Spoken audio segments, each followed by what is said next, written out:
against this right back, Charlie, definitely.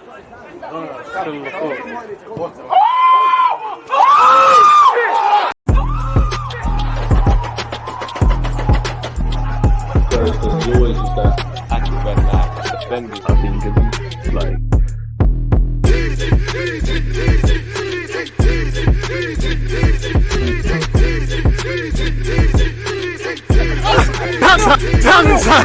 Excuse me, boss. What team do you support?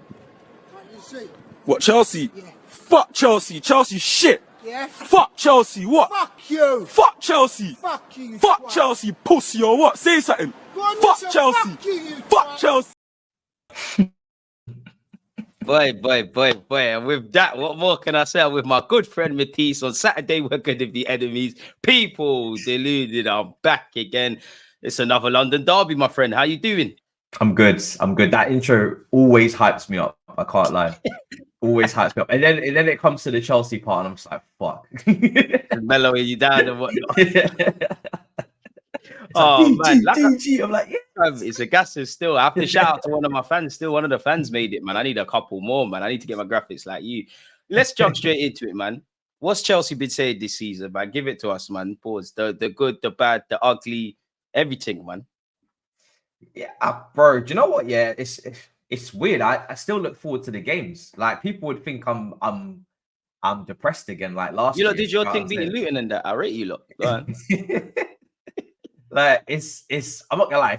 Don't get me wrong. It's not good enough. We have lost to Nottingham Forest. We didn't beat Bournemouth, but I still look forward to the games. It does still feel like a fresh team where it's not polluted in players that want to leave and contracts expiring and managers overturning. Obviously, it's early days for the managers to be sacked, but I still look forward to watching them. It's a young group.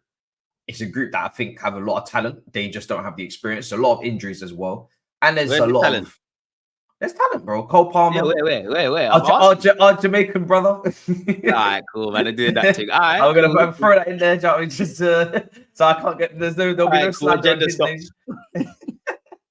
But you know, Enzo Fernandez, Caicedo, Jackson. I think Jackson has talent. I think a lot of people are. Am I still guessing out that you? A lot of people are quick to jump on Jackson, you know, and say, "Oh, you know, preseason wonder kid and that." Yeah, listen. No, I'm joking. I like him still.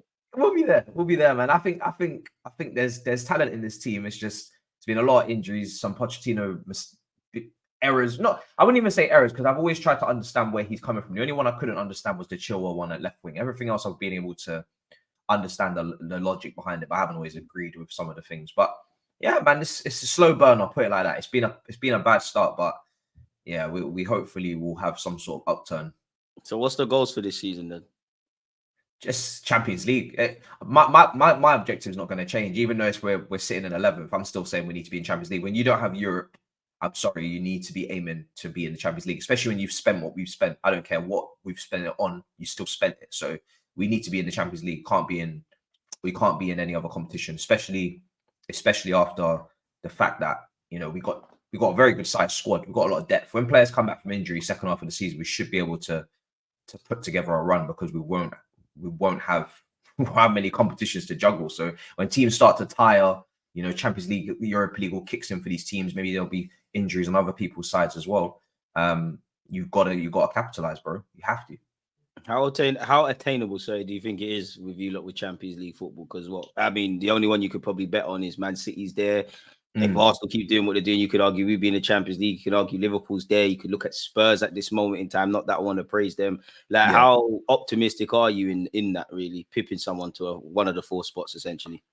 I think, because for me it's 5, because of obviously the coefficient. I'm still, that thing as well. I'm still banking on 5. Now, people been saying to me it's not based on history, it's based on this season, which means I kind of need Man United to fix up if they don't mind. Do you know what I'm saying? Like, it's been funny watching them lose the first 2 games, but now people are saying to me, we need England to be in the top 2 for this season for coefficient points. So I need the English teams to do fairly well, at least get themselves into the knockouts and quarterfinals. But I think Tottenham's place is still up for grabs. Listen, Tottenham started very well, but I'm not going to say I don't buy the hype, because I don't think this is a fluke that they're playing the way they're playing. If they were getting the results, but they weren't playing this way, different conversation. I remember last season with Conte, they were coming back from 2 goals down constantly. Scummy and having half game performances and whatnot. But this season's actually been proper performances. So I'll give them their credit. But I do think the lack of squad depth that they have there will catch up with them eventually. So I think they'll drop back into the mix over the course of the season. And yeah, that other spot is wide open. There's Newcastle, there's United, who look awful. Yeah, even Newcastle, I forgot to mention them. Yeah, United look worse than us, to be honest. And then obviously there's the Villas, the Brighton. So I think those 2 slots are there, bro. We have to go for them. And I think we have to finish above the Villas, the Newcastles, Tottenham, Brighton, because these teams, apart from Tottenham, are all in Europe. We've damn well got the talent to match them, in my opinion. We just need to put it together. So yeah, 100% we need to be above these teams.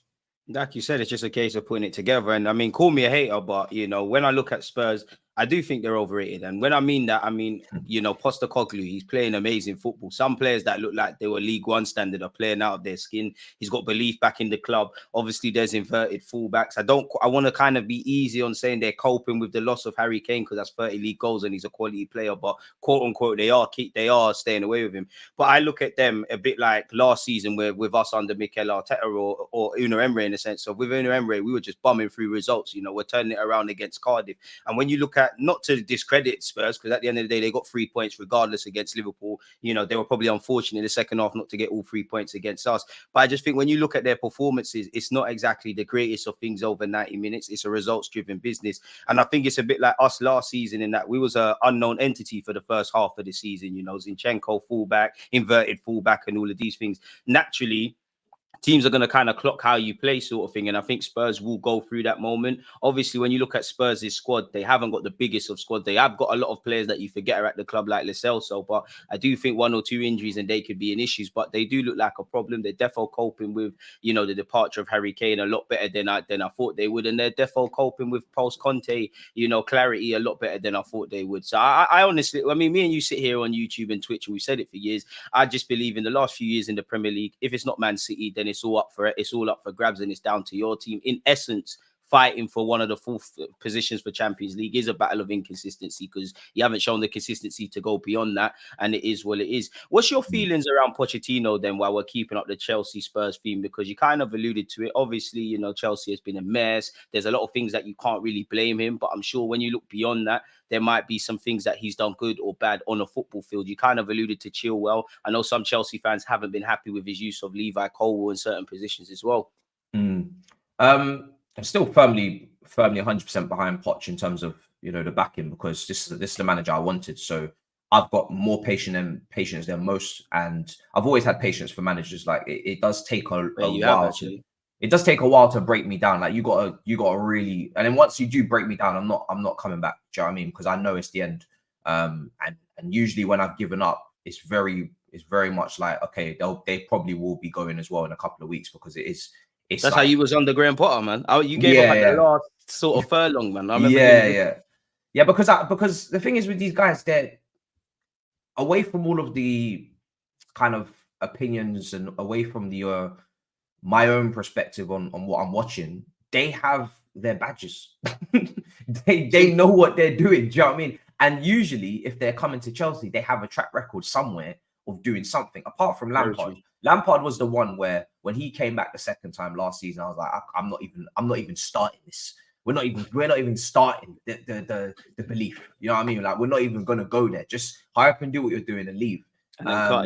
Yeah. But everyone else, there's always some sort of logic and there's always some sort of reason as to why they're here, apart from just passion, and loyalty to the fans and legendary status and whatnot. The Chilwell thing's the one thing, bro. Like you just don't play a left back like him at left wing. I don't care what's going on. Banduli, yeah. It's just like for me, it's just that's the one thing where it's like I couldn't take that one. That one really hurt because we were playing left wingers in preseason. Mudryk got a little knock, so then we didn't use him. But there was still the option to maybe even go with a Maatsen, or we could have moved Sterling out there and put Maatsen on the right. But there was always Sterling more organic on the left. In that way, he kind of made his name in the Prem. Yeah. So like we always had an option to do that, and those players are much more fluid and they're much more interchangeable and they're good on the ball. Chilwell is basically a runner. in terms of he's going to make these runs off the ball, he's going to make these runs in behind, then he might finish his dinner. But he's not a player that in general play you can play through. You can the balance was just off. Not the best in the final third, man. He gets nosebleeds quite a lot. Yeah, bro. Yeah, it's just erratic. Like there is no structure to our play when he's playing on one of the flanks. We have to go down the other side. That wouldn't be like that with Maatsen. Even though Maatsen's the left back, he's far more fluid and he's just a technically better player in my opinion. He's got a bit more about him. Yeah, and especially when Maatsen showed that in pre-season. That's why I just didn't understand. Maatsen gives you the defensive due diligence and tracking back because he's naturally played there last season in the championship and he got, he was in the team of the tournament. But sorry, the team of the season. But at the same time, he's also good on the ball and going forward. So I just didn't get it. The only thing that come into my mind was politics and the contract situation and the fact that he's got one, he's running out of contract this year, hasn't signed. That's the only reason why I could think as to why he would be playing. He'd be sitting on the bench and Shaw would be starting. But yeah, apart from that, the Colwill left back thing, I mean, I'm not a fan of it because I think he's much better at centre back, but I do think he's there for height reasons and the lack of height in the team. And I think on average, we're like, I don't know, 16th or something in terms of what our starting 11 and our squad's been. I think we have compensated for the lack of height with using him and not getting done on set pieces and not getting done in those moments. He's not awful there. He just doesn't overlap and he doesn't offer. He's just a centre half, basically, playing there, essentially. Yeah. But do you know what? We see other managers do it, bro. Vardy. That's why I think people are making a big deal out of that. I think out of all the things I've seen with Chelsea under Pochettino in general, I don't really get the Colwill thing. I think he's more than capable of playing left back. Of course, his bread and butter is as a centre half. Like you said, he's not really the overlapping sort of things. But I think that one there, people are overdoing it. I just think when you're in a delicate situation like Chelsea, people are going to start nitpicking. The Chilwell thing, I don't get it because Chilwell seems, as a non-Chelsea fan, he's one of them players that, the players that are the least comfortable in the final third, they always find themselves in those positions where they can make or break a game. And it's essentially, you can see why he's a left back in it and he's not the greatest in the final third. So I think people are overdoing it with the Colwill thing personally. Would you make a Mudryk? Because I know me and you banter about him, but I am a fan of his talents. I do think he will hit the ground running eventually. And I just think it's a confidence thing. I actually think it's a timing thing with him. Where are you at with Mudryk?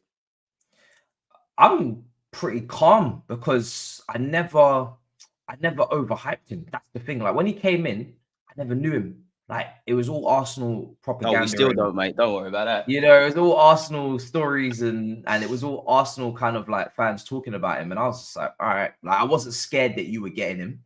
And I wasn't interested in getting him because I just didn't watch him that much at Shakhtar. And there wasn't enough evidence and there wasn't enough. And for his age, funnily enough, what is he, 22? He hasn't really played much first team football. Like he's got the experience of an 18-year-old. Do you know what I mean? Like, yeah. There's players we've sent out on loan, like Angelo Gabriel, who's just got young player of the month in Ligue 1. He's doing all right over there in France. He's got more first team experience for Santos back in the Brazilian Serie A than Mudryk probably has in Europe. So I wasn't really that we signed him because I didn't know the level of talent that people were kind of like talking about. And obviously people, I think the Shakhtar CEO was talking about Ballon d'Or and he's got I was like, listen. He's only behind Mbappe, Vinicius and Rafael. I'll keep my receipt for that guy played.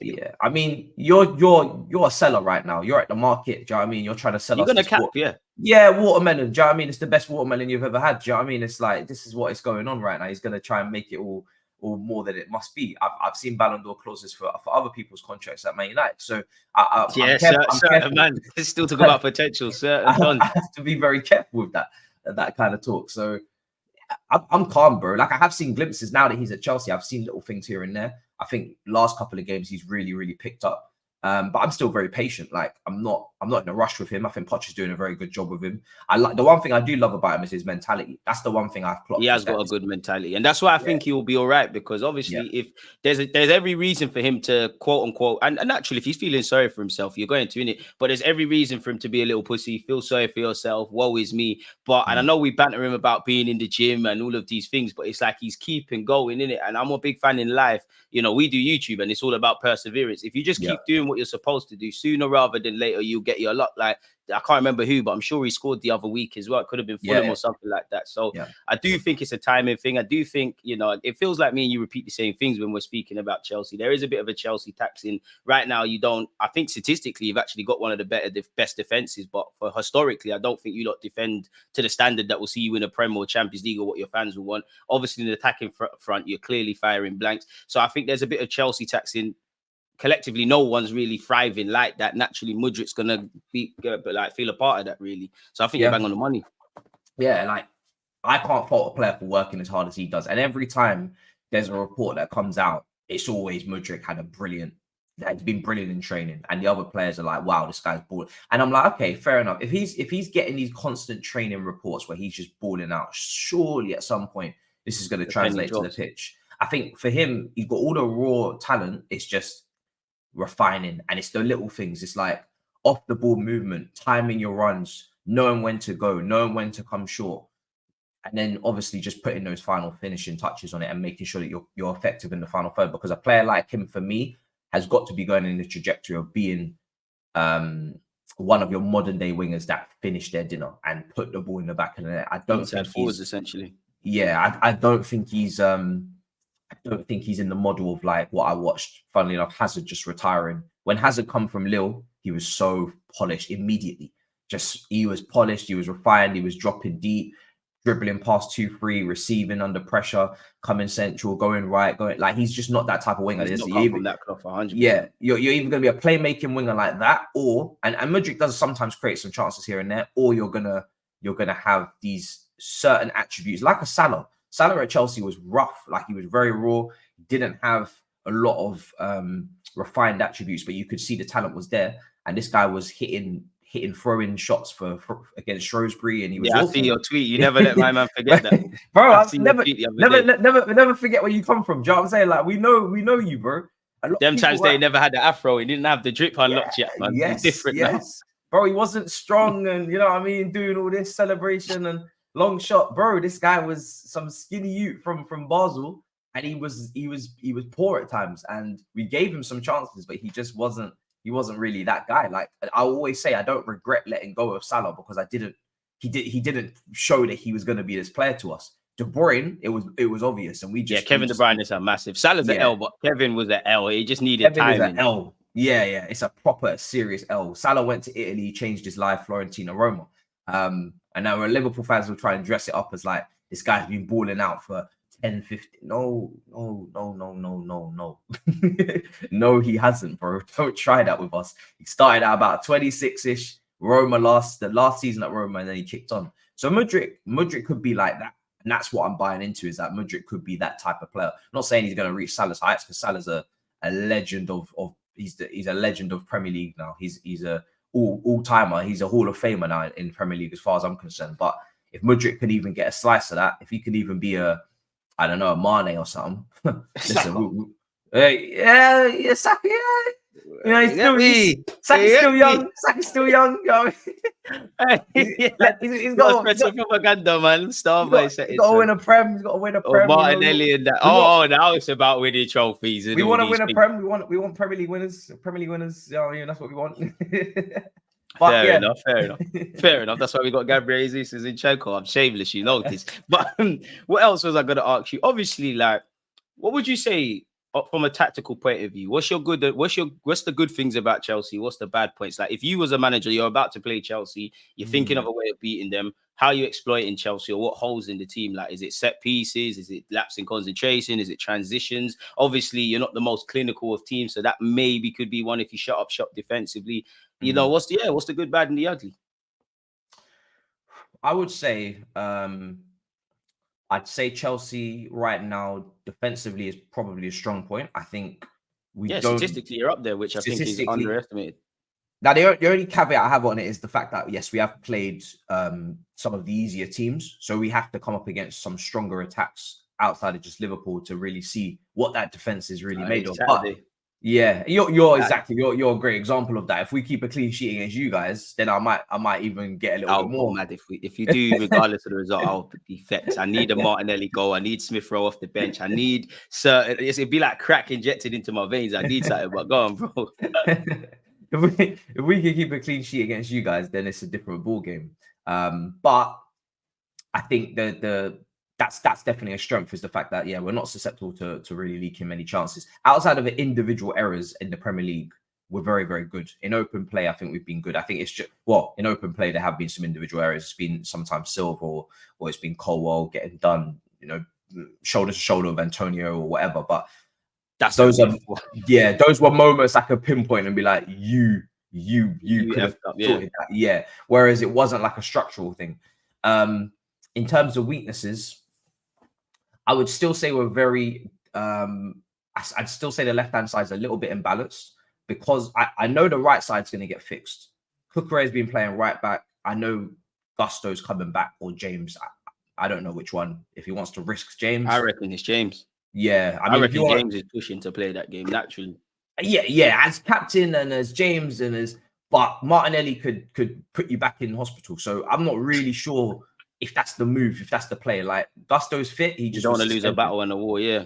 Exactly. Yeah. You need to, forget the battle and try and win the war. So I think that's a difficult one for Poch. I think he needs to. We'll see what he does. We'll see. The medical team will have their own advice on that. But the right side will get naturally balanced back off on that side. Palmer's out there. I really hope his dead leg is nothing that's going to keep him out of the Arsenal game, because he's been absolutely pivotal to us. It's crazy that a rotational player at City can come in and be a mad. Shows you the levels at City, man. Shows you the level. Look at even Jesus. Yeah, bro. I was about to say the same thing. Like, when you guys signed Jesus, the narrative was, oh, he's just a squad player. Okay. There's levels. Levels. City are a different beast. What you watch what Jesus does when he's given more games and he's given the responsibility, because he's a very good player. I'll tell you that. He might not be clinical, but he's gonna level them up. And I was preaching to have him at Chelsea. So people forget City's second team is comfortably in the top four without even their third, maybe even now. And that's what everybody wants to be right now. They want their Champions League money. So if you get them City secondary players, as long as you pick out the right ones, you are going to be in there. You're going to be in that top four. So for us, that right side will be balanced. The left hand side is a bit. It's been a bit isolating for Sterling. Whoever's been out there, Mudryk, there's been like a little left half space gap there where I'd say if the right back is on job, then we become a little bit predictable, I'd say, because the left-hand side doesn't have the same support. And that's really for me because, yes, the left back's not overlapping, but also because Nkuku's out and Carney Chukwuemeka's been out as well. And them two were playing there in pre-season and providing that balance. And if you can get that balance right with James or Gusto overlapping, Palmer tucking in, getting on the ball, you get a Carney or an Nkuku back in that channel, or even a Gallagher who's been playing very well, and you give that support. Should play him against us, Gallagher. Yeah. You're going to need legs, and he's the man. To be fair, I rate him, but he said, no, I'm not leaving, and he's now the captain. It's crazy. Like, it's absolutely crazy. His storyline is insane. It's skip-worthy, to be honest. Yeah. And then, if you push one of those two guys over there to Sterling and Mudryk, then you've got perfect balance. Now you've got support on both flanks for somebody doing something. Same with you guys. I mean, you guys were tucked in Zinchenko last season, but you had Xhaka near enough to Martinelli to give him it's not even to link, it's just a decoy, just to give Martinelli a bit more freedom when he's 1v1. That's something we've lacked. On the other side, we already know your right side was Chemistry FC. So yeah, if we need to try and mirror that just to sustain our attacks a bit better. But apart from that, the finishing is obvious. Yeah, the finishing needs to fix up badly. That's the thing, man. Like, it sounds stupid, but it's ultimately about keeping balls out the back of your net and finishing your own dinners. And I think obviously we're doing a lot better than you as a team, but I personally don't think we're I think we've improved a lot off the ball. I think we're one of the best teams in the league off the ball, but I think that's come at a slight cost of what we used to do on the ball. I still think, regardless of the goals we scored and whatever we've done, I think chance creation and ultimately chance conversion are two things that if we want to fight for a league or latter stage of the Champions League or whatever have you, we need to go up a tenfold. And you made a your point about being kind of stronger on one side than the other. I'm sure every team would lay claim to that. But for me, obviously, last season, as you said, we had Xhaka, we had Zinchenko, we had Martinelli. There was a bit of stability there. I think on the right-hand side, you know, you've got Odegaard indirectly, you've got Saka. Jesus will probably pull out to the left, but can pull out to the right. You've got Benjamin White. I think on the left-hand side, it can be a bit unpredictable in that you know what Zinchenko does, you know what Martinelli does, but, you know, we'll get on to him. But Mr. Kai Havertz in that 8 role, whether it's up, we know he played on the as a 9 against City, but in the 8 role, I don't think he's grabbed that. I don't know if Arteta will go with a Jorginho again. I don't know if Fabio Vieira will get a look in. I don't know if he'll go with what I want to see of Rice, Partey and Odegaard. So it'd be an interesting one, but I think we're personally a bit stronger on the right-hand side. I know the goal ultimately came from Martinelli, and against the City game, Martinelli coming on kind of changed the trajectory of the game for us with all the other subs. So I think that is quite interesting, if I'm completely honest with you. What do you make of Kai Havertz in an Arsenal shirt? Because it is the Kai Havertz derby. Me personally, you know, we're at where we're at in it. He will have my support as long as you're an Arsenal player. It does feel like a bit of karma because, as you know, he was a player that whenever me and you were bantering, first to call him dry, shy, all of these sort of things. I can't see it in it. Like I can't see it. He's one of those weird ones where you've got ability. You're a decent player. I do think you're scapegoated, but I can't see it. I can't see it right now. The left-sided 8 role. I know you've performed as a false 9, but at the end of the day, as you would have known, seeing him for a year as a false 9. The end of the day, you got to finish your dinner in it. Like I hear it, physical play, hold up play, link up play, lovely assist against City. But whether you're a false 9, a target man, a poacher, the ball's got to be in the back of the net. And I just feel with Kai Havertz now, even though I'm not advocating scapegoating him, but you're like what 25, 24, you know, coming into Arsenal's team, you're a big dog. You're basically Thiago Silva in terms of experience, really. You know, you're of the level, in my opinion, of Gabriel Jesus, Zinchenko, to a degree, Odegaard at the point of you walking in. You've been that young G that needs to inspire the younger sort of thing. So what have you made of Kai Havertz? Is it a thing where it's the same man in a different shirt? Yeah, it is, bro. Unfortunately, I'd love to be able to sprinkle some extra confetti on it, but there is no difference. Like, it's another player. I was a big Kai Havertz supporter when he came in. He was probably my favorite signing in terms of the attackers. I didn't want Ziyech. I wasn't 100% sold on Werner because of the style of his play and the way that he scored his goals in Germany as comparison to what we face in the low blocks. And then the lack of physicality as well, which was the difference between him and Lukaku. Even though Lukaku was a counter-attacking striker, Lukaku had the physicality, he could win the headers and the crosses come in, etc. Werner was just weak, and he said it himself, like he couldn't handle it. Kai Havertz was the one. You lot allowed him because he just come out and said the pressure and all these things. He just done the victim thing. You lot like allow him. It's very hard to go up against somebody who's already told you they can't hack it. Like, yeah, like you just want to allow him. Like you don't want to come across as a bully. Him and Lukaku is the complete difference in terms of personality. Like, you know what I mean? So, and one was double the money and double the wages. But in terms of Kai, I actually thought Kai was going to bang. Like, I looked at Kai at Leverkusen, I thought, yeah, this guy is balling out. It's not a high line thing. It's all about his technical ability and his ability to pass and clip the ball into these channels. And, you know, I just thought he's a technical player. And he's wanted by Madrid, and, you know, it's not just us, and we all see it. So when he comes in, bro, and it's like, what annoyed me more about Havertz was not necessarily his performances, it's mentally. It never seemed to click for him that he was not playing well enough. Like, at least it didn't come off that way. It always felt like Kai Havertz was just going to play in his own way, his own time, and that was it. There was like, it's Kai Havertz's time or it's nothing. Do you know what I mean? It's like, where's your kind of like kind of get up and go attitude of like urgency. Like move, bro. Like, you are a bona fide flop at this current moment. Forget the Champions League goal, because when people talk about that, they say, oh, he's won us the Champions League. I don't believe in that. I believe in the team.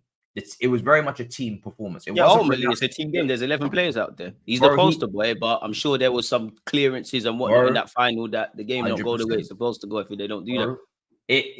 If he was Ronaldo for Real Madrid, fair enough. You won us the Champions League, but you wasn't, bro. Do you know what I mean? Like, you need to remember that Rudiger blocked Foden's shot. You need to remember that we had the best defensive record you have it. in the knockouts in Champions League history with Thiago Silva, with Christensen, with Rudiger. The guys that saved us multiple times and allowed for people like Kai Havertz, like Pulisic, to miss chances repeatedly, knockout game after knockout game. They missed so many chances against Real Madrid at the Bernabeu. We should have easily been, they should have cost us, really. But because the defense stood strong and kept these clean sheets and stopped these goals from going in, and were just on record one of the best defenses in Champions League knockout history, on record, forget individuals. These guys were allowed to get their goal, and especially Thiago Silva, man. Yeah. As much as I don't want Chelsea to win Champions League, I was happy for him because obviously, you know, I'm biased to Brazilians, and I just like the way Thiago handles himself. And obviously, for him and Tommy Tuchel, they bounced back for the disappointment at that point against PSG, and they were both kind of harshly done by, really more so Tuchel when that happened. Yeah, these guys were 100%. These guys were allowed to miss. I mean, Kante was just ridiculous, bro. He picked up as well. You know, people. If you want to talk about who won us the Champions League, you better off saying Kante before say Kai Havertz. Do you know what I mean? That guy picked up like 4 man the matches in a row. So yeah, there's a lot of lack of clarity on that one. But he played his part, he contributed, which is why I'll never have heat for him. Like I want him to leave. So I am happy for the money. I'm happy for his exit. I'm happy to have him off the books. I'm happy to have Cole Palmer in instead. Like I don't wish he stayed. I don't have any kind of like ill will or anything towards him because I'm happy. So I think for me, he's just what he was before, which is just a player that is unfortunately very underwhelming, has a lot of talent to unlock, but doesn't have any outstanding attribute. No one can say he's a brilliant passer. No one can say he's a brilliant dribbler, a brilliant shooter, even a brilliant header of the ball for how tall he is. You know, he doesn't have a crosser, nothing, bro.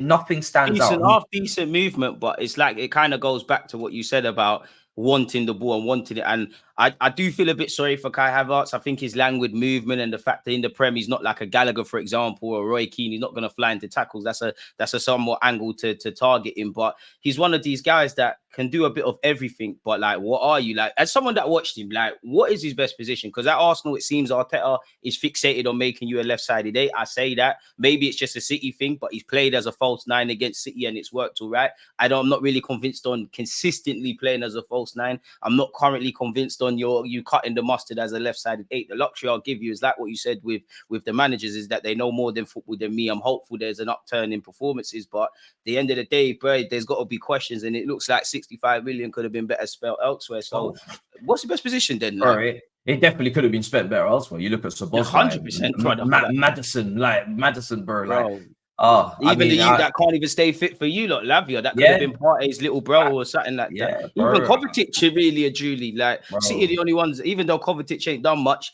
out of the 3 boys that went Arsenal, City, and United, I always say I like Kovacic. I would have done with the Kovacic thing, but Arteta, the only luxury with Havertz is Arteta, you know more about football than me. You have shown me that you can make mistakes, but I trust you because I like you as a manager. When we signed Timber, I was like, cool, I'm with that 100% with my own mind. Rice, I'm with that. Raya, I'm with that. Kai Havertz, it's like, are you sure about this, big bro? We're in the Champions League. We're trying to get closer to City. I see how the other 3 in their own ways gets us closer to City. Kai Havertz, I don't know, because I'll be honest, Arteta, it looks like Captain Save-A-Hole. It worked with Odegaard. So Bios won an FA Cup. It kind of worked to a degree with Granit Xhaka. It don't mean you're Jesus and everything can happen, really. So Kai Havertz, it looks a bit shaky. And it's like, I have to ask you again, like, what's done his best position? Like, well, for me, his best position, I said it when he signed, was Odegaard's position. And you're not better than Odegaard. So you can't play there. It's not possible. That's the captain. He's proven. He's put up the stats from last year in terms of, you know, one of the best goal scoring midfielder seasons ever on record, especially with no penalties. You are not touching that position. So then when I see Arsenal fans online saying, oh, but we figured it out. He's a false 9. You are going through the very same. Yeah. You might have had these conversations. That's why I don't participate. Like, you're going through the very same trauma that we went through.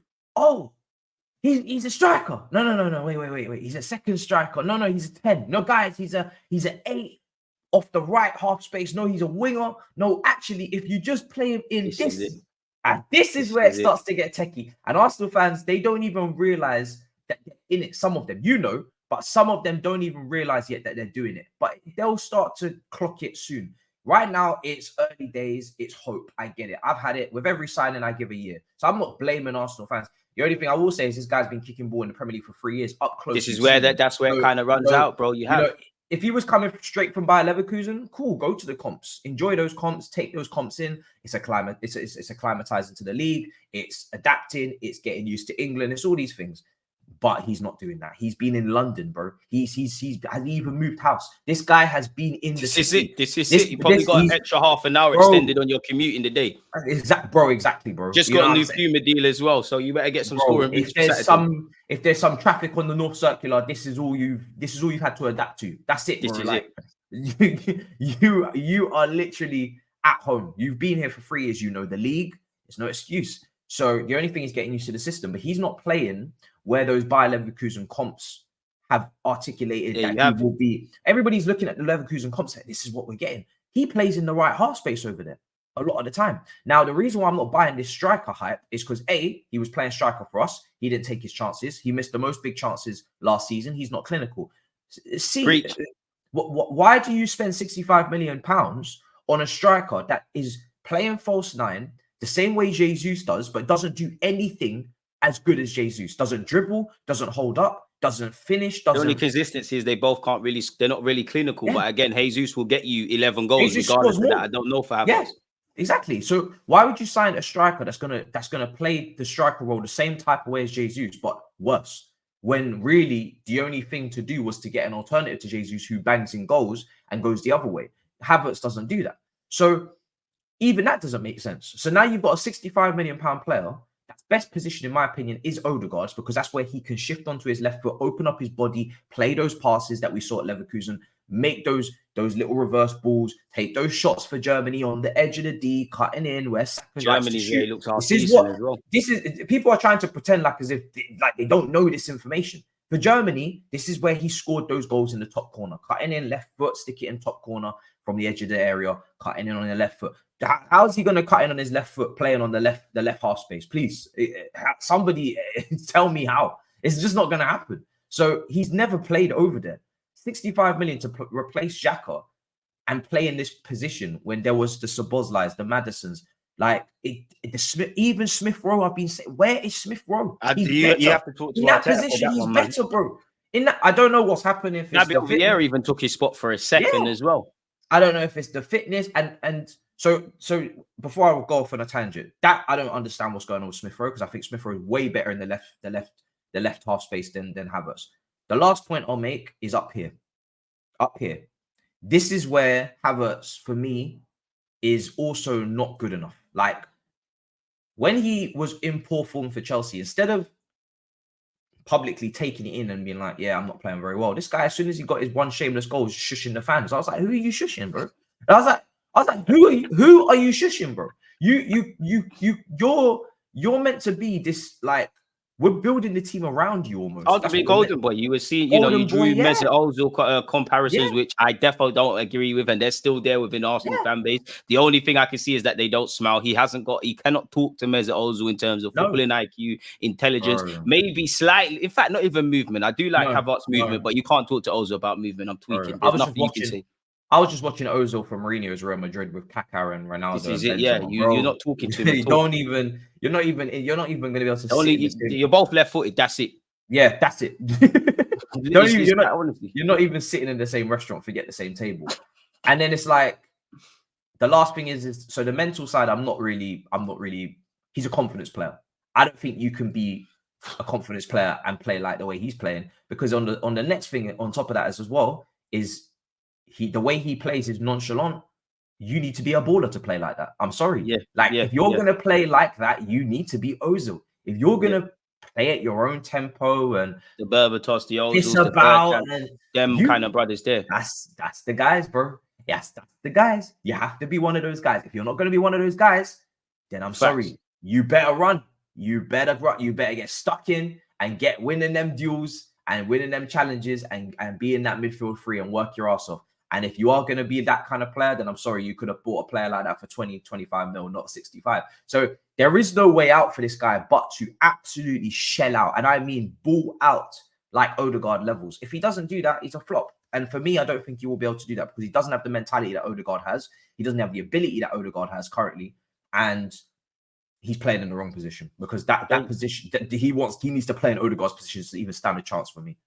There, you said it there, I think in general, Odegaard can play where Havertz plays, like disregarding Havertz as a thing for a sec. I've been very passionate about Odegaard potentially moving back. I think you'd rob him of definitely the goals he's been scoring and stuff, but I think our team would get better tempo and impetus, and it would be not quite Santi Cazorla towards the end of his Arsenal career, but I think you'd get that from Odegaard in that role. But then again, there's a lot of moving parts. Arteta has shown that he will tweak the system and do things. Is Kai Havertz, at the end of the day, he spent 65 million on the man. He's probably on a 4 or 5 year deal. So you probably have to try it at one point. But would I advocate moving Kai Havertz in the 10 and moving Odegaard around and at the detriment of whatever Arteta did, what I can see Arteta demands of the system, and crucially what I don't know, them inner fine workings, I don't think quite such. I think right now he looks like an impact player as a sub. I mean, Chelsea could be the perfect platform to quote unquote prove yourself to Arsenal fans and prove Chelsea fans wrong. But even if you got a brace or a hat trick in a game like that, I don't feel you're gonna shut everybody up. I think you made a great point about his languid movement. For me, it's a thing where I think we're in a dangerous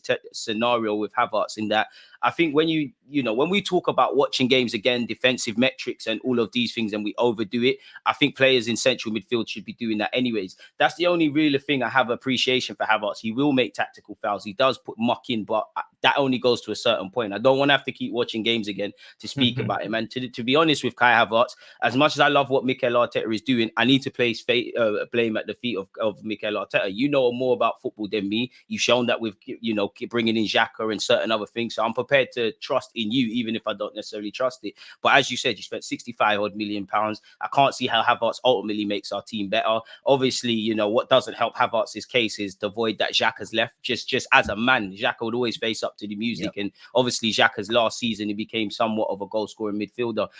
So it'd be an interesting one, really and truly. Moving on, I want to ask you two questions. Again, I'm a big fan of Reece James, but are you concerned about his injuries, really? And the second one would be how are you feeling about Todd Burley and the new ownership now?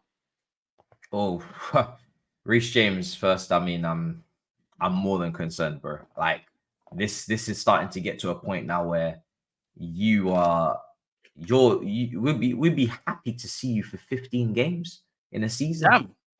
Like I'm getting Prem, but that's all we in. Yeah, true. Yeah, damn. Because we don't play in Europe, and and obviously in the cup games, you're definitely getting rested in the cup games. Because Malo Gusto, thankfully we have Malo Gusto, and he's a very good player to have as another option, and just made his first cap for France. But Reece James is different level, and you need your captain out there. Now he's captain, it's even more of a responsibility to be on that pitch. And I'm very concerned because, truth be told, I need him to get over this. Because right now it's looking like he is going to just keep picking up these injuries. Like it doesn't look like there's any light at the end of the tunnel. Every time we have a bit of like, oh, okay, he's back now. We could just keep him fit, look after him. And, bro, when he was playing a few little games, we were taking him out. Gusto was coming in last 20. Like we were utilizing the two properly as I want us to. And we can only protect Reece James so much before it's like we're not even using him. We're not even getting to use him properly now. Like, I don't want to have to be taking a right back off at 45 minutes every game. I don't want to have to be rotating a right back so he plays once every 2 weeks. That's not the goal. You're getting into Ledley King territory, really. Yeah, we're crippled by injuries. Yeah, we're getting into that point where it's like, when are you going to play? Because you're too good. Like for me, this guy. That's the maddest thing. You got quality, and if Chelsea get back into Europe, there's more games next season. Bro, without injuries, I have no doubt this guy will be the best right back in the world. I'm ready to. People may disagree, but for me personally, he would be the best right back in the world. If he could stay consistently fit, there's nothing he can't do. Whether it's crossing, inverting, overlapping, tackling, strength, shooting, he's got everything. Long shots, free kicks, he can take. Very good fullback. Like, but it's the injuries, and if you don't have consistency, then you don't have much. Because if you don't have availability, that's the best trait a footballer can have, arguably. Literally, availability is your best ability, bro. So, facts. Am I confident? No, because I've done this merry-go-round a lot of times. But he's also too good for me to question keeping him. It's not an ability thing. It's just it's one of those players you just have to pray. Like you just have to stick with him. Like it's like at Iron some Robin. point, it's going to become regression. It's if like it it's, stays like yeah, this. yeah. It's like Iron Robin. Like you just hope that he's gonna Need a clean run. Yeah, because he's too good, and he's only if he leaves, he's only going to Real Madrid or one of the like he's only going up. I agree. It's one of those players where he's very clear his level of ability. So we just have to hope, bro. That's all we can do. But I'm very worried, extremely worried, bro. So worried. Yeah. Damn. And the ownership now, Mr. Todd Burry, still out here in Twitter spaces and whatnot. Where you at with Burry, man? Is he actually? Yeah, he's still out here, man. He's still out here. He's still up. I don't check, because I don't even know. I definitely do, man. It's kind of funny. But at the same time, as much as I'm bantering it, in a weird way, I respect it. I think it's bad because obviously me and you, YouTubers, are here talking about it and many others. But for me, I like it because I know he's going about it in a mad way. And I know the spending and the turnover and all of these things, people have question marks. But that tells me you care. You're listening to what people saying on the ground. And really and truly, you're an owner. And in football, as we've seen, we had it to a degree under the Kroenkes. You see it with Levy. Fans can stomp their feet and stuff, but really don't really do anything, really. So I actually think it's actually a good thing, really. But what have you made of the ownership now, man? With another year, I guess, technically in charge?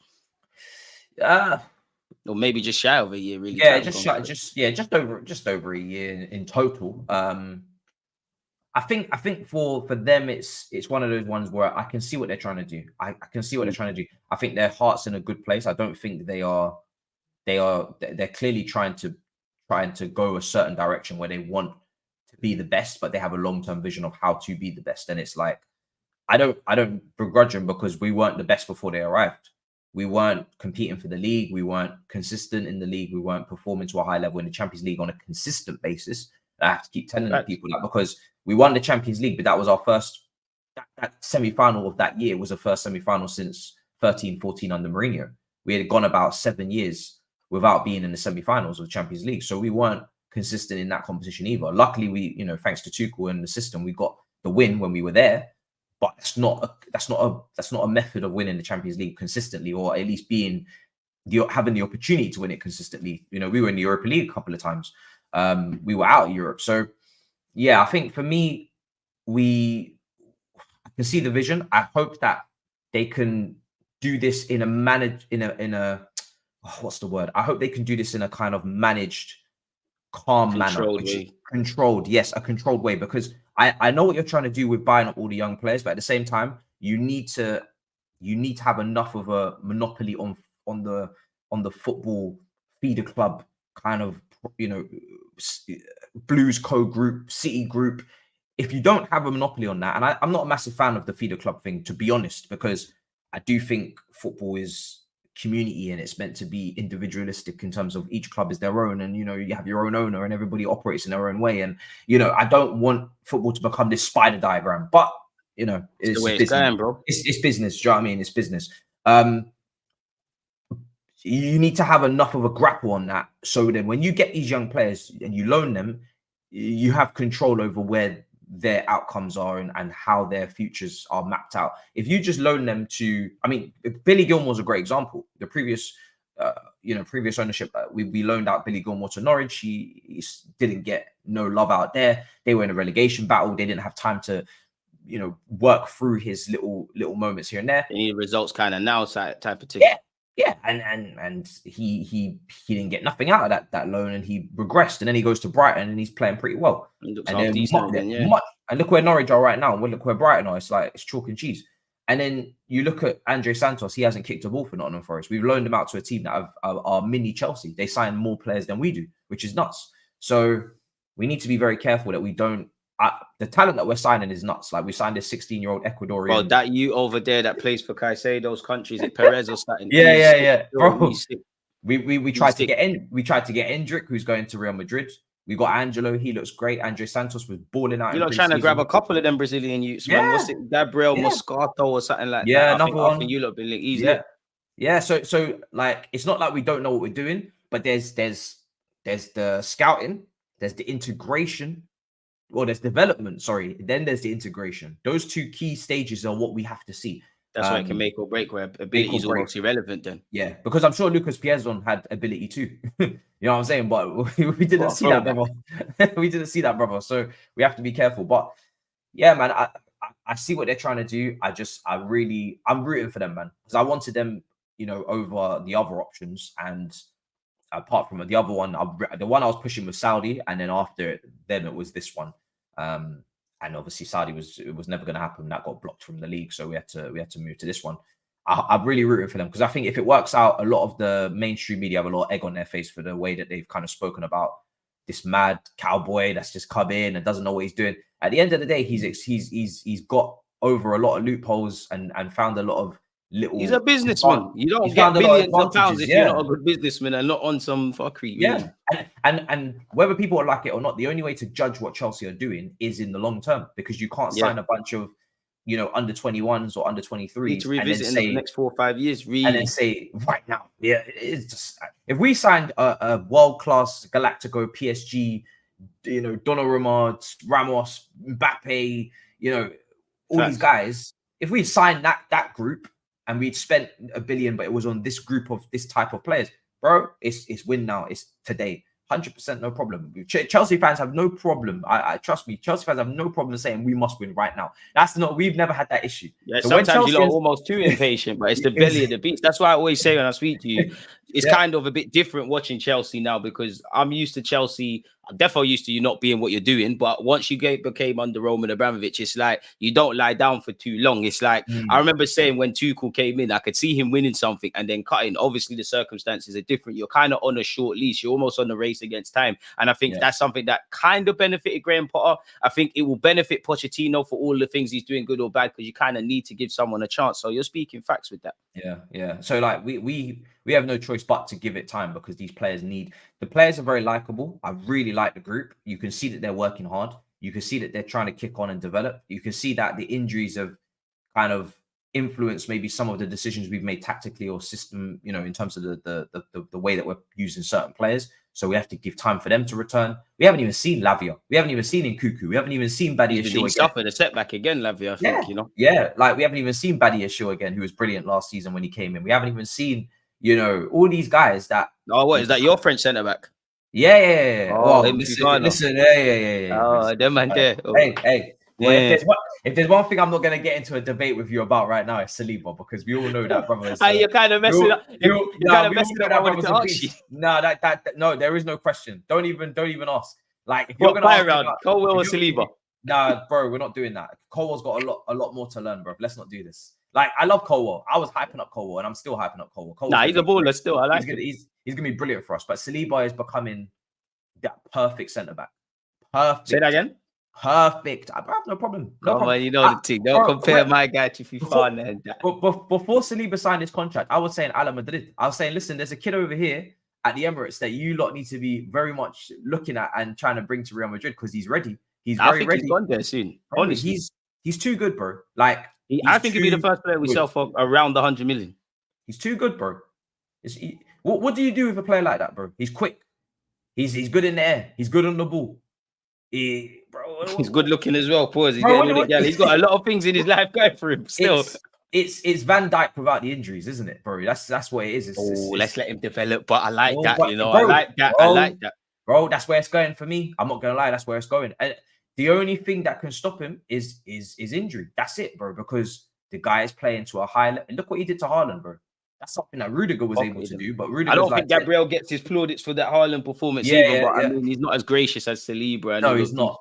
No, he's a monster, bro. Players like Saliba are what I saw last season at Stamford Bridge. I mean, your record against us recently has been ridiculous. You've beaten us 6 out of the last 7 or some shit. Bro, that needs to continue. Yeah, it's been bad.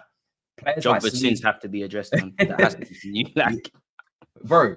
Players like Saliba is why Arsenal are no longer what they were, which is weak, which is fragile, which is you can bully them, you can rough them up. They play nice football, but they don't go anywhere with it in the big games. The old Arsenal, we used to run them up, bro. It was Ivanovic, Drogba, you know, men like grown men against scared boys. To be fair, even the grown men we had them times. Vermaelen, I hate to disrespect you, but Vermaelen, Traore, Clichy, like you lot were soft, man. You It was know, only meant Cesc against, Fabregas was anything close to a tug them times, really, off the top of my head. it was And then meant even against, he jumped shit.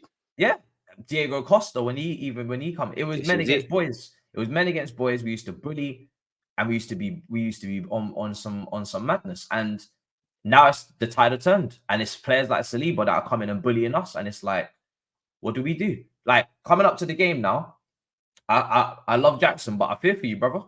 I fear for you because what are you gonna do? Like genuinely, what are you gonna do? I hope you can do something, but it's gonna be very difficult. You're gonna have to, I don't know.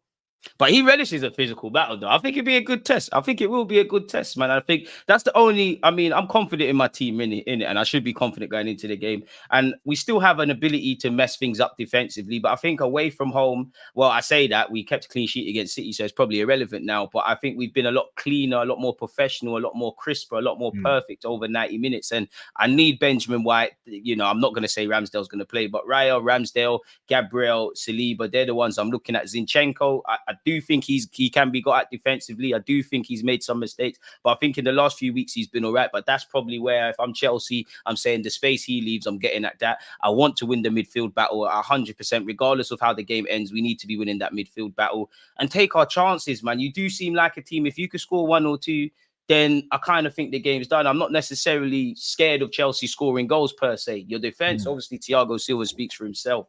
So yeah, man. Bro, that's the only thing with us is that I think we might not be. I mean, listen, Ivan Toney, both our clubs are probably interested in him, and it's like he probably would prefer to go to use, and rightly so. You guys are up the table. You say that, but there's a spot there for you at Chelsea. Like There Arsenal don't know. there is a spot like it. Probably Jackson Spurs as well indirectly. Jackson is someone I've been pushing for people to have a bit of time with because I do think there's a lot there to work. I think there's a lot there to buy into, and I think to be honest, I think with a few subtle changes, this guy could really, really do very well. I like him a lot, man. I He's really, real, but I like him. I like his mentality. He's down for the physical battle. Like, have you not played Liverpool yet? I'm sure you We did, yeah. We played Liverpool. Yeah. I'm sure he had a little decent little battle in that game there. I think that was like first couple of weeks of the season, if not the first game. First game. Yeah. I knew I weren't bugging. So that's the only thing is when we get our chances, or if we get our chances, we need to take them because you guys, us as well. This is not Bournemouth. This is not Aston Villa. And I'm saying Aston Villa because when we played them, they just gave us so many opportunities.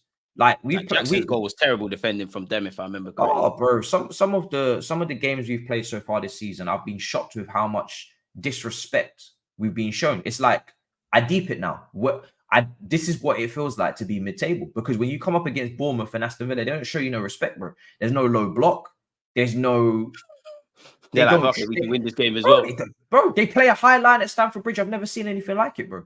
We used to have low blocks at Stamford Bridge all the time, and it was so tough to break them down. And it was like you had to be picture perfect. Every single pass had to be precise, or you're not breaking through. And it was so frustrating because we knew teams were going to come and partner us. Now this season, nobody cares. Nobody tries, bro. Everybody's just open. I'm like, wow, you lot really don't rate us, innit? So this is just a back and forth. And bro, because we miss chances, it's like, yo, you have your chance, we have your chance. We'll have mine, yeah. Watkins is more clinical than your man. So what now? You know what I mean? Everybody just back and forth. Wow, this is what it's like. So it's been, and do you know what? Fair play, because we have not capitalized on that. We should have beaten Aston Villa and Bournemouth, but we didn't. And that just proves those teams' points as to why they don't need to be so, why they don't need to be so defensive and cautious and pragmatic against us. So we need to be more clinical so we can gain more respect. But right now, we are creating chances, partly because Palmer and Enzo I'd say Palmer especially is helping us create chances with his aura has come onto this team and he's just balled out. But it's also because teams don't respect us right now. It's just mad. What have you made of Caicedo then? Because I know my £100 million centre defensive is doing his thing. My man got his mum a crib and don't care. Yeah. Oh, man. I mean, Rice is he's been in this league for like 4 or 5 years, but I don't want to hear about that. He was never gonna really bust, unfortunately. But no, bro, Caicedo's playing well. Like outside of the first couple of shaky games, which he didn't really have a proper preseason, which was something. West Ham penalty, not in the front. Yeah. But no one really spoke on his lack of preseason. He's dusted those games off. He's been balling out, bro. He was brilliant against Fulham, absolutely fantastic. So I just need him to keep it up. That's all I need him to do. Against Arsenal, he's a baller, man. Against Arsenal, you and Enzo have got to you, Enzo, and Gallagher, because Gallagher will 100% start. And Gallagher rightly has so. to play, in my opinion. He's got legs. So that free versus your free. I mean, I'm just hoping that you don't play. It's a fair battle if you don't play Party, Rice, and Odegaard. I think if you play those three, I will be a bit worried about. I want him to, but I don't think he will. I think it might be a Jorginho again. It might be a random Fabio Vieira. I think he's going to start Kai Havertz. I think it's one where Mikel might do the Buki thing, where Havertz as a false nine, Jesus out wide, or something dodgy. Any of those three balances this team. Any of those three balances the midfield out for both teams now. Now it's like, all right, we've got a Gallagher who is putting in the work, but he's not a star. And he's a piano pusher, not the piano player, with the greatest respect to him. Yeah, and then you've got now a Jorginho who we know his weaknesses. You've got a Havertz who we know his weaknesses. So if you can play one of those guys in there, I think it balances out the midfield battle. I think he'll do something Buki like that, bro. My last two questions for you, courtesy of my subscribers. Two questions. Richard, has said 2 questions for Matisse. Are the hate along going to continue? Context: Matisse and Saeed were Man City fans last year because they didn't want us to win the title. Second question is, what is a realistic finish for a club that spent over 1 billion in less than a calendar year? So yeah, man, let's go. I'll answer that last one first. I mean, realistic. I mean, to be honest, if you're taking the billion, just outright, no context, we should be winning the league. Any team that spends $1 billion in that short time should be winning the league, should be winning it all. So, but with what we've spent it on, Jacksons and Palmers, who've got less than 30 starts in the league, and Enzo and Caicedo smashing the British transfer record. Yeah, but even them, they've only been about run up the agendas, folks. They've only been about for a year. Funnily enough, these men were in South America not so long ago. So, yeah, Champions League football is the bare minimum, and that's where that's where I got to put it. In terms of the watch-alongs, be fair, top 4 in a cup run or winning an FA Cup. Win a cup, win a cup, bro. Win a cup, 100%. Go and win a cup. In terms of the watch-alongs, yeah, of course. And for me, if you live in London, you know why I can't have Arsenal winning the league. The game's the game, man. Yeah, if you grew up in London, you'll understand. It's nothing. There's no malice. It's not Tottenham. It's just the game's the game. I hate Tottenham. Do you know what I mean? Like when we walk down the streets and we go, when I've gone to Tottenham away, like it's real hate. I felt it in my heart. It's not something that I can pinpoint. It's something that I felt in my chest. Like we're in the away end. I'm looking at them like I hate this lot. Like this is real. This is real hatred. If I could pick which game to win, I want to beat you lot badly, but I'm still probably gonna say I need to beat Tottenham away. Because Spurs don't shut up about it. They won the league. They won the league in September. Really, Pochettino as well. Like Pochettino, but if in terms of that's just like the winning the battle. But in terms of the war, if you lot were to win a significant trophy like a league or a Champions League, London is red. In terms of literally, people everywhere are wearing Arsenal shirts, and it's like it's in your face. It's every day. It's when you're on the train. It's when you're going up the escalator. It's on the bus. It's at the park. And now you being a YouTuber, it's your out central. Yeah, bro. And me being a YouTuber who's gone on these platforms, it's long for me, and I personally don't want that. I don't want none of that. I don't want to see Arsenal win a league, and Nottingham Hill Carnival is already Arsenal based. Yeah, bro. It's no like. So no, you can't have anything nice. Hey, the game. You can't have anything nice. I'm sorry. Tottenham don't have enough, like their fans are not out there like that in the streets.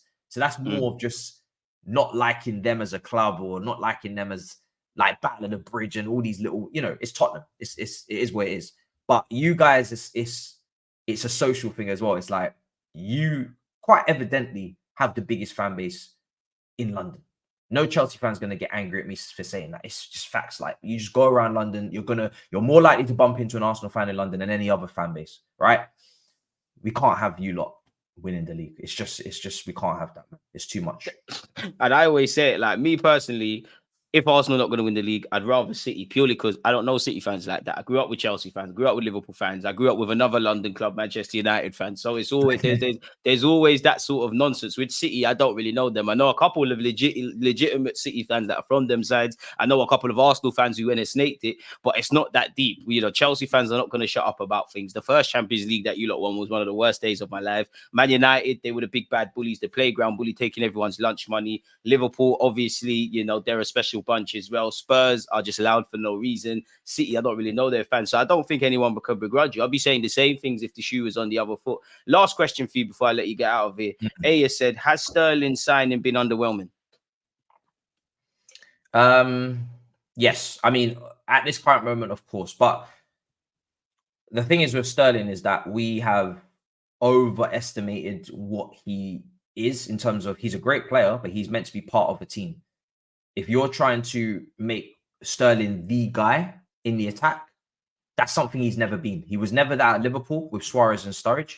He was never that at Man City with all of their options with Aguero and De Bruyne, and he was Leroy Sané.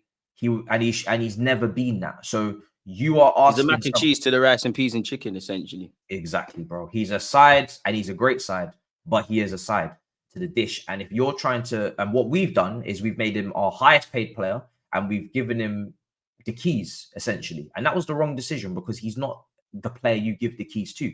He's the player that you give the keys to, say, another player, and you put that player alongside, and like I said, it goes from there. But Sterling is a player that, for me, I'm underwhelmed, but he's playing on our worst period in our recent history. He's playing in our period where there's never been more instability last season in Chelsea. Oh, maybe the season before when we were going through the takeover and we were, you know, couldn't go to games and whatever.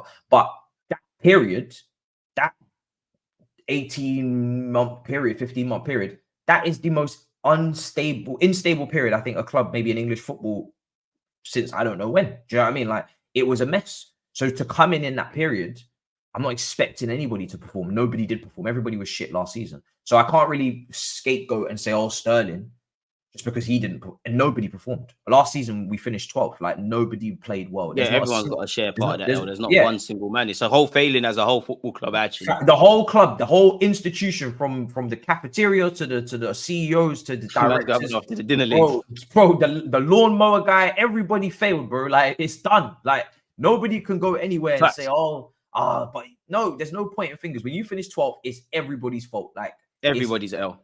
So I'm going to look at Sterling this season in his second season now, and now it's a little bit more stable, and there's a manager that I really rate, and you're meant to be one of the leaders in terms of age profile in the team.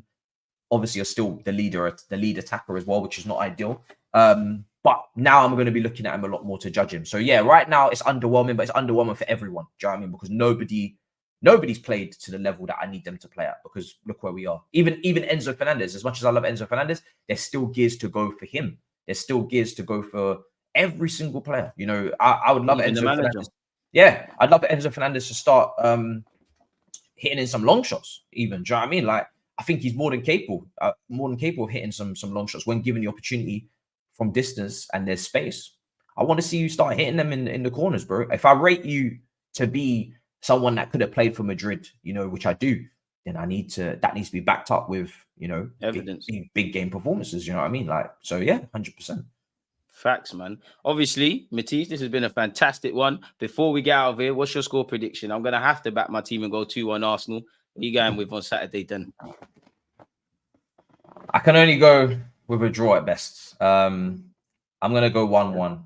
I'm gonna go 1-1. No, I'll take a point, you know, really, you know, because again, as much as I think we should be beating Chelsea, we should be letting this record continue. You know, we've just beaten City. I'm wary. It's a top 6 game. Form goes out the window. You lot, in theory, should be more hungry than us, because quite frankly, you lot should be embarrassed of the last recent history that we're doing. You lot should be in a healthy way, a bit jealous of the way Arsenal's spoken about versus your club, where you look at the Premier League and the Champions League, you've obtained that far more recently than us. Well, we haven't won the Champions League and you've done it times 2. You should be, just simply put, it's like a kid not invited invited to a birthday party, so you go to the birthday party and you just mash up everything, really. So no one's enjoying it. That should be you lot thinking, really. And where you look at Poch and Arteta, they're two tactical kind of geniuses, guys that like to do little things. So I think it will be an interesting matchup. I don't know what the context of players are like because, you know, I'm sure a bunch of your players like us been playing for their country, been traveling and recovery and all of that sort of jazz. But I think it'll be a much closer game than expected. I definitely don't think it'll be like the game at the Emirates last season where Mudryk, whatever his name is, scored. I don't think it'll be like that.